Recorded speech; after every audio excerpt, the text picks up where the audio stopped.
Ayun, at eto na nga, samahan nyo ako, magpapalit tayo ng fuel filter itong Sniper 155. Yan, tanggalin muna natin yung 4 na bolt niyang tangke. Yan, tapos tanggalin natin yung Allen wrench niyan. Niluwagan ko na nga pala yan.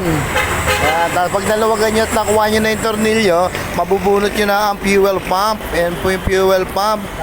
Yan, ingatan nyo lang kasi mamaya baka maputol nyo. Ganyan-ganyan lang yun naman yan. Napaka-basic lang yan pag alam mo na ang gagawin. Yan. Tapos ayan na po yung fuel filter niya. Madumi na. Papalitan natin ng bagong fuel filter made in Yamaha. Yan po, yan. Wala na yan. Bagsak na yan. Yan. Pagka ganyan po, ang nangyayari dyan pag madumi na, pumapalya-palya na yung takbo nyo pagka logas na.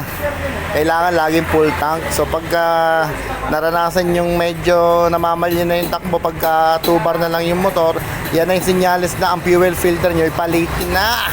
Yan ang po, tatanggalin natin, puputulin na natin yan.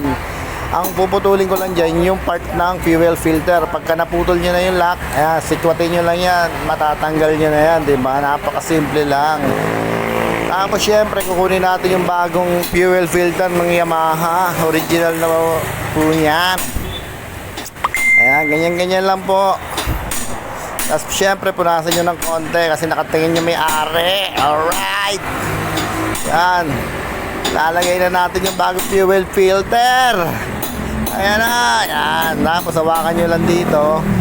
Gugulatin nyo lang, pupukpok nyo pababa. Hindi nyo kasi pwedeng i-press lang ng kamay niya. Kailangan pukpok di gulat talaga para hindi bumaba agad siya. Yan. Pag naibalik nyo na yung fuel filter, ibalik nyo na agad ulit siya sa tangke.